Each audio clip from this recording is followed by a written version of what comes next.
What's up guys, what's up? It's your boy Slime Gaming. So balitang-balita sa Radyong Sira. Dako muna tayo sa comment section. I-address lang natin yung comment ng isa nating viewers doon sa content natin about the anniversary. Right? So ito yung content na yon.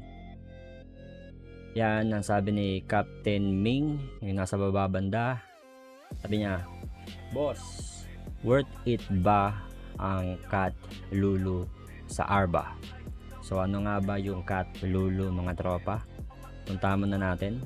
So si Arbalist is more on damage type siya. Mataas dapat ang crit niya, crit attack boost, skill attack boost, and crit itself, and bash of course, and all attack boost. Gusto natin kung ano si Alluring Cat. So re-ratean ko si Alluring Cat para sa Arbalist recommendation is out of 10 is 6 kasi situational lang naman siya or optional lang naman siya na spirit. Hindi siya required na kailangan nasa first 5 mo siya ng spirit mo or first 6. Let's see muna kung ano tong Alluring Cat Lulu na to.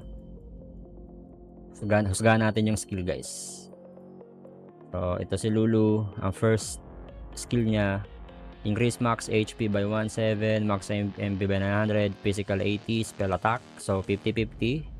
Pares mo naman kailangan yung mga yan. Then yung second skill, increase accuracy by 100, crit by 100, and reduces bash damage taken. So not bad. So it's a thumbs up yung second skill kasi accu tsaka crit, Arbalist na stat yan mga kaibigan.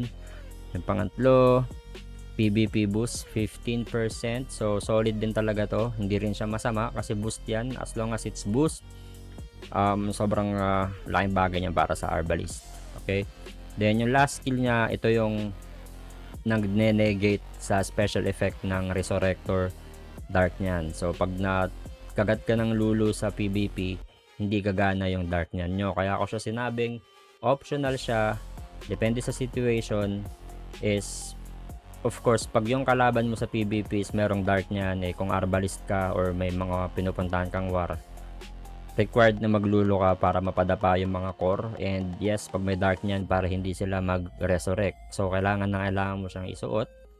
Pero kung wala naman dark niyan yung kalaban, then you think your stat is good enough, hindi mo naman kailangan ipangharang si Spirit Cat Lulu. Pero you can still take or look and consider the stat kasi hindi naman masama tong second skill niya. Puro to accu tsaka crit by 100. So you decide, ikaw yung nakakilala sa character mo kung ito yung stat na kailangan mo during your PvP encounter. So kailangan nyo mag-clutch, okay? And yes, PvP boost din yan and physical attack. So hindi siya masama gamitin for PvP. Pero I would say still siguro 6 or 7 siya out of 10 na recommended sa Arbalist. You decide guys. Pero pag dark niyan yung kalaban nyo, sure bulsutin nyo si Alluring Cat Lulu. And by the way, thank you so much sa pag-comment, boss. Kumusta ang pangalan? Si Boss Captain Ming Ming. Guys, pakipollow din ang Facebook page natin. Slime Gaming lang din with the same picture. May kilala nyo naman kagad yan. Kita sa next video. Okay, let's go. Issue Boss Slime Gaming. Screw.